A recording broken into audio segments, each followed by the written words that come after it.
Hello student, कैसे हो आप लोग। मेरा नाम है परवेज़ नदीम और आपका एजुकेशन अड्डा में एक बार फिर से वेलकम है। हम लोग लाइट चैप्टर को डिस्कस कर रहे थे और लाइट चैप्टर का पार्ट 1 हम लोगों ने डिस्कस कर लिया था। पार्ट 1 में हमने जो लाइट के बेसिक टर्म्स है वो सारे टर्म्स को डिस्कस किया था। कितने तरह का ऑब्जेक्ट होता है और लाइट क्या होता है, जितने भी बेसिक टर्म्स है हम लोगों ने वो चीज़ डिस्कस कर लिया था। अब जो पार्ट 2 है, पार्ट 2 में हम लोग अब डायरेक्ट चैप्टर के टॉपिक पे आ गए हैं कि सबसे पहला टॉपिक है मेरा कि reflection of light. Reflection of light ये फर्स्ट टॉपिक है हमारा इस चैप्टर का। तो रिफ्लेक्शन ऑफ लाइट क्या होता है, रिफ्लेक्शन ऑफ लाइट क्या होता है।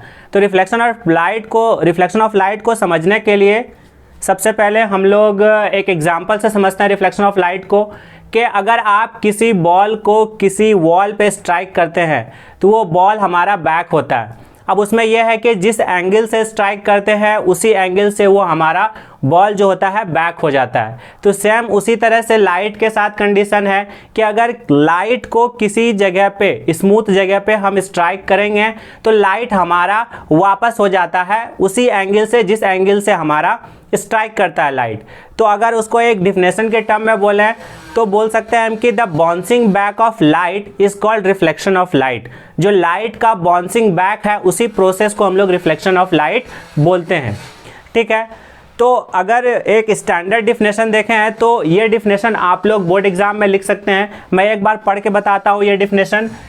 When a light is incident on a polished smooth surface, जब कभी एक लाइट को पॉलिश्ड स्मूथ सरफेस पे जब हम इंसिडेंट करते हैं तो then most of the incident light return to the same medium. अब जिस मीडियम में ये सारा कहानी हम कर रहे थे, जिस मीडियम में हम इंसिडेंट लाइट को मतलब इंसिडेंट रे को स्ट्राइक करा रहे हैं, तो आफ्टर रिफ्लेक्शन वो हमारा उसी मीडियम में रिटर्न आ जाएगा और इसी फेनोमेना को हम लोग रिफ्लेक्शन ऑफ लाइट बोलते हैं।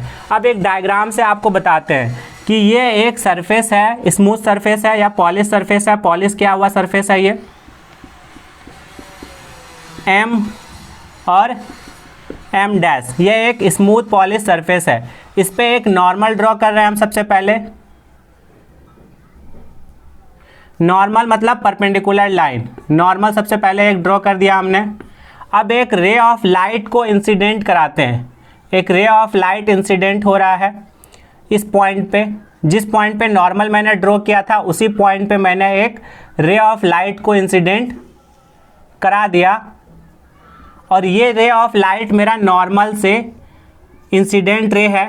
ये मेरा इंसिडेंट रे है। तो नॉर्मल से आई एंगल पे मैंने एक इंसिडेंट रे को स्ट्राइक कराया। अब इंसिडेंट रे में एरो हेड लगाना ज़रूरी है क्योंकि रे ऑफ लाइट को एरो हेड से हम लोग रिप्रेजेंट करते हैं। ये पार्ट 1 में हमने डिस्कस किया था। अब जिस एंगल से ये इंसिडेंट रे गिरा है तो मैंने उस एंगल को एंगल ऑफ इंसिडेंस मान लिया है। तो आफ्टर रिफ्लेक्शन इस पॉइंट से जितने एंगल पे गिरा था उतने ही एंगल पे ये रे ऑफ लाइट बैक हो जाएगा उसी मीडियम में और ये रिफ्लेक्टेड रे है क्योंकि स्ट्राइक होने के बाद एक स्मूथ सरफेस से रिफ्लेक्ट किया है।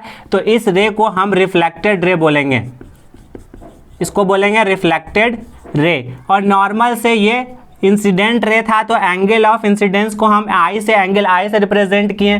तो ये रिफ्लेक्टेड रे है तो इसको एंगल हम आर से रिप्रेजेंट करते हैं और इसमें भी एक एरो हेड से रिप्रेजेंट करते हैं। इस पॉइंट को हम ओ मान लेते हैं, इस पॉइंट को ए मान लेते हैं और इस पॉइंट को हम कुछ भी मान सकते हैं। तो ये मान के चलिए ये ए ओ आर है। ठीक है, ये रिफ्लेक्टेड रे के लिए आर है। तो ये डायग्राम है और इस पॉइंट को हम पॉइंट ऑफ इंसिडेंस बोलते हैं। पॉइंट ऑफ इंसिडेंस बोलते हैं।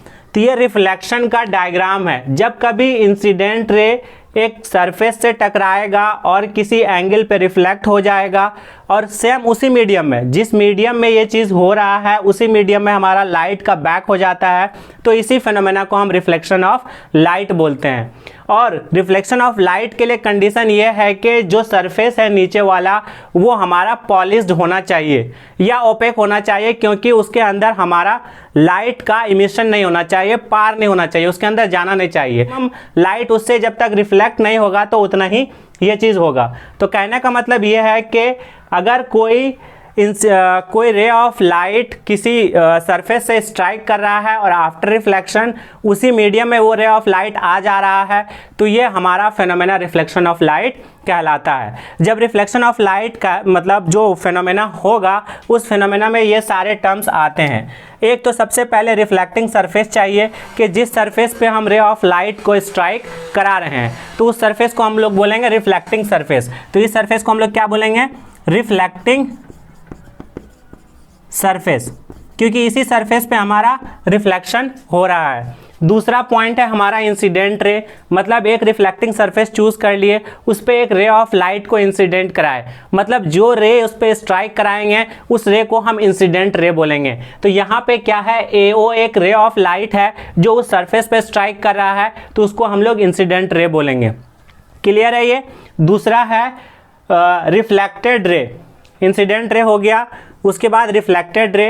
रिफ्लेक्टेड रे ये चीज़ है कि आफ्टर रिफ्लेक्शन जो हमारा रे ऑफ लाइट बैक करेगा उस रे ऑफ लाइट को रिफ्लेक्शन बोलेंगे, सॉरी रिफ्लेक्टेड रे बोलेंगे। तीसरा हो जाएगा मेरा ये point of incidence.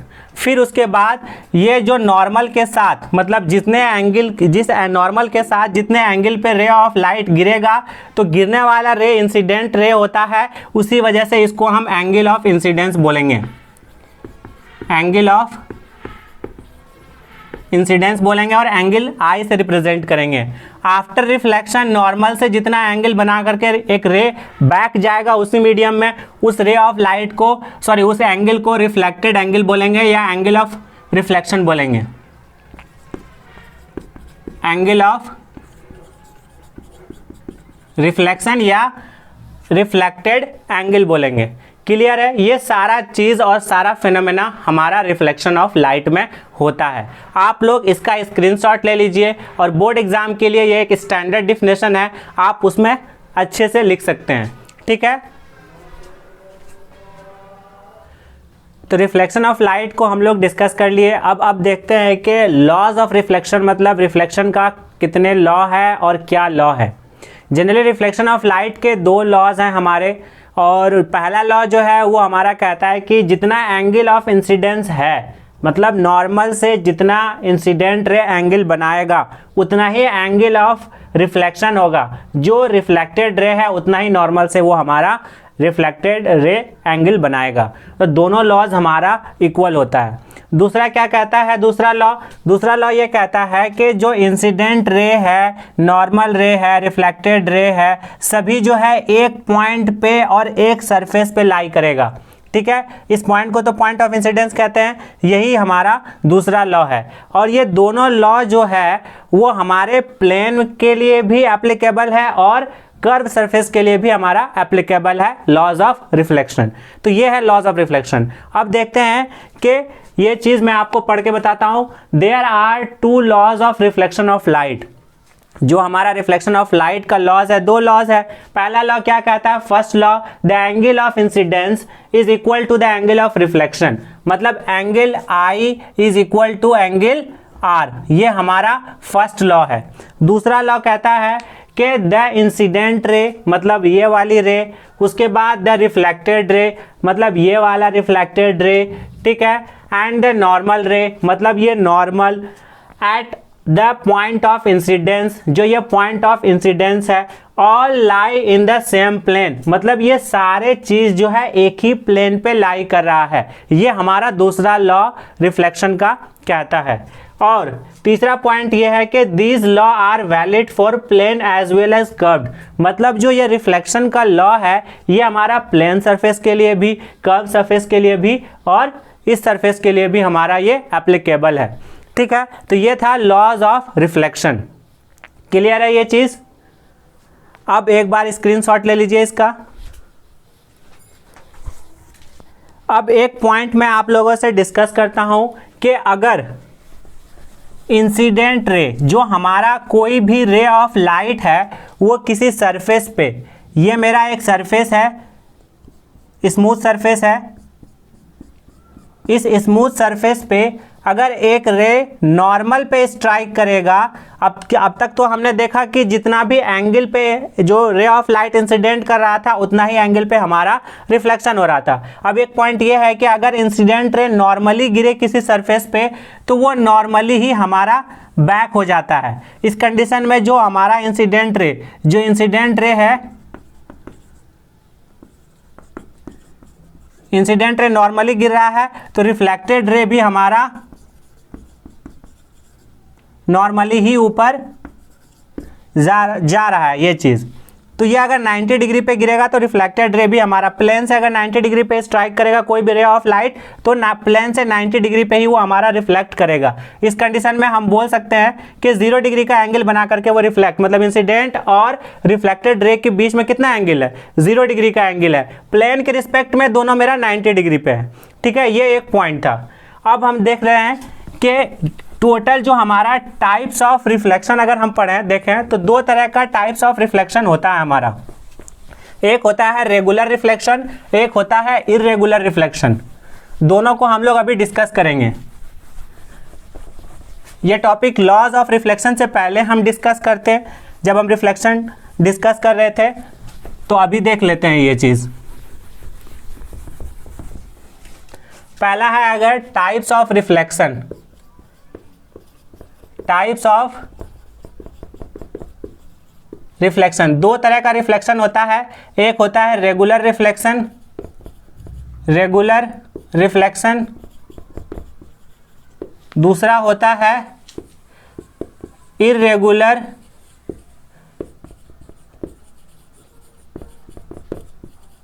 Reflection. Irregular reflection, regular reflection में क्या होता है कि हमारा एक स्मूथ सरफेस पे जिस एंगल से ये हमारा नॉर्मल है, ये एंगल से इंसिडेंट हुआ तो ये चला गया, यहाँ से इंसिडेंट हुआ ये चला गया, यहाँ से इंसिडेंट हुआ ये चला गया। मतलब इंसिडेंट रे और रिफ्लेक्टेड रे आफ्टर जो मतलब ये पैरेलल वे में जा रहा है, ये एक रे इसके पैरेलल, तो ये हमारा रेगुलर होता है। इर्रेगुलर का अगर देखें तो इर्रेगुलर में ये हमारा स्मूथ सरफेस पे, रेगुलर क्या होता है स्मूथ सरफेस पे होता है। अगर इर्रेगुलर की बात करें तो इर्रेगुलर के लिए हमारा सरफेस जो होता है वो रफ होता है। अगर सरफेस रफ है, अगर उस पर कोई रिफ्लेक्शन हो रहा है तो वो इर्रेगुलर होता है। मान के चलिए ये रफ सरफेस है, ये रफ सरफेस है, इस रफ सरफेस पे एक इंसिडेंट रे स्ट्राइक किया तो इसका कोई ठीक नहीं है कि जिस एंगल से वो गिरा था उसी एंगल से वो बैक चला जाएगा। सब रे इसमें एक दूसरे को क्रॉस कर सकता है, कट कर सकता है। एक दूसरे को रे पे यहाँ पे क्या कर रहा है, कट कर रहा है, और उस वाले में क्या था पैरेलल हो जा रहा था। तो ये रेगुलर और इर्रेगुलर का डिफरेंस है। ठीक है, ये दो तरह का रिफ्लेक्शन होता है, रेगुलर और इर्रेगुलर।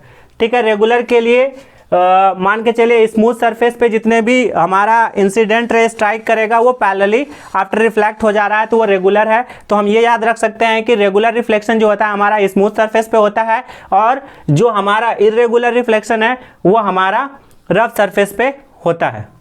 क्लियर है रेगुलर और इर्रेगुलर रिफ्लेक्शन।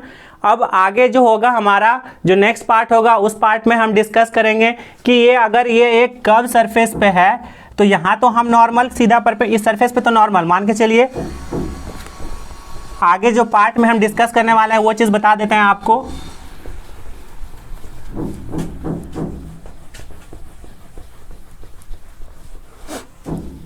कि अभी तक जैसे ये एक प्लेन सरफेस है, इस प्लेन सरफेस पे तो नॉर्मल तो हम सीधा नॉर्मल ड्रॉ कर ले रहे हैं।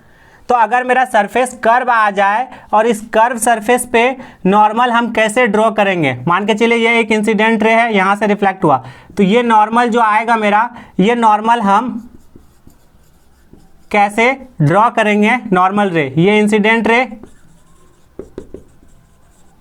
रे और ये हमारा रिफ्लेक्टेड रे इधर पॉलिश किया हुआ है,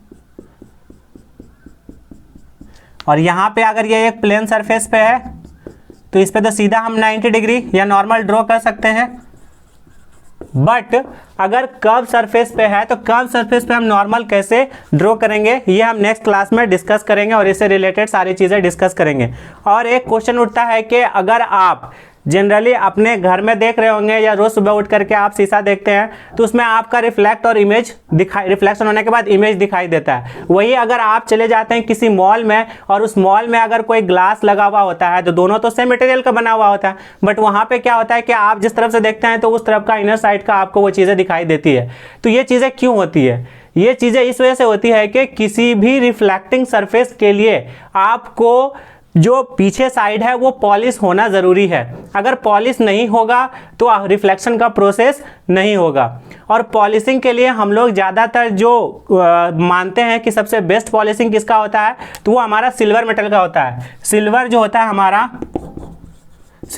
है सिल्वर का पॉलिशिंग हम लोग करते हैं। अब ये मान के चलिए सिल्वर का पॉलिशिंग कर रहे हैं तो ये ज़रूरी नहीं है कि सिल्वर का जनरली सिल्वर का ही यूज़ करें पॉलिशिंग करने के लिए। सिल्वर कलर का भी हम लोग यूज़ करते हैं पॉलिशिंग करने के लिए। क्यों? क्योंकि सिल्वर जो है हमारा 98% रिफ्लेक्शन में भाग निभाता है। ये 98% रिफ्लेक्ट कर देता है और बाकी जो उसके कंपैरिजन में है सब कम करता है, तो बेस्ट रिफ्लेक्टर इसको हम लोग बोलते हैं। अब आप लोग का क्वेश्चन आ रहा होगा कि मान के चलिए आप सिल्वर ही क्यों ऐसा कर रहे हैं, गोल्ड क्यों नहीं कर रहे हैं? गोल्ड भी कर सकते हैं बट जनरली हम लोग सिल्वर का बेस्ट रिफ्लेक्टर मानते हैं, तो इस वजह से सिल्वर का पॉलिशिंग हम लोग रिफ्लेक्शन के लिए करते हैं। तो ये था हमारा रिफ्लेक्शन ऑफ लाइट। अब आगे जो है नेक्स्ट पार्ट में इससे रिलेटेड सारी चीज़ें डिस्कस करेंगे। और रिफ्लेक्शन ऑफ लाइट में हम लोगों ने डिस्कस किया कि रिफ्लेक्शन ऑफ लाइट क्या होता है, लॉज ऑफ रिफ्लेक्शन क्या होता है, कितने तरह का रिफ्लेक्शन ऑफ लाइट होता है, ये चीज़ें थी।